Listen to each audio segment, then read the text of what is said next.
పిండి కొద్ది రొట్టె అనేది ఒక సామెత, ఒక నానుడు.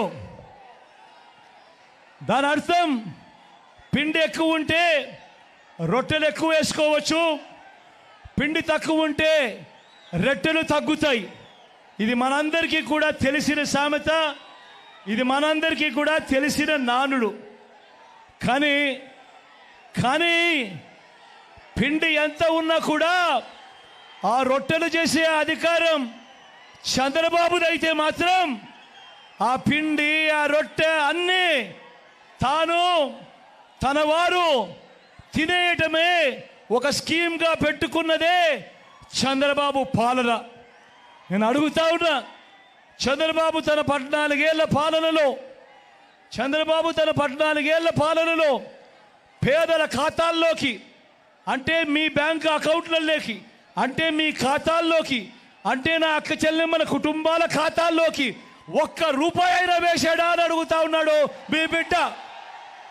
ఇలా 2 చేతుల పైకి అయితే ఇలా ఇలా ఇలా ఇలా ఇలా ఇలా ఇలా ఇలా ఇలా ఇలా మీ బిడ్డ, అదే మీ బిడ్డ ఈ 59 నెలల పాలనలో నా అక్క చెల్లెమ్మల కుటుంబాలకు వారి ఖాతాలకే, వారి చేతికే మీ బిడ్డ ఏకంగా 2,70,000 కోట్ల రూపాయలు.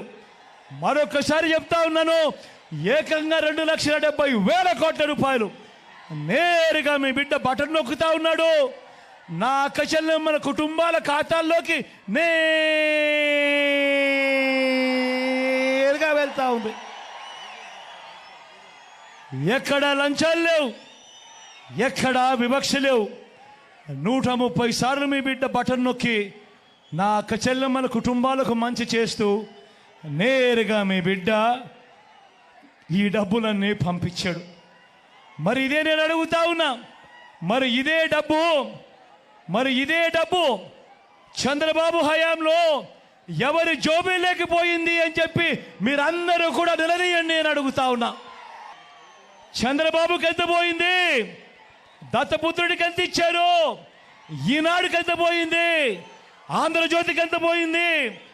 TV5కి ఎంత పోయింది? వీరి జన్మభూమి జోబుల్లోకి ఎంత పోయింది అన్నది ప్రతి ఒక్కరూ కూడా నిలదీయండి, నిలదీయండి చంద్రబాబు నాయుడును అని చెప్పి అడుగుతా ఉన్నా.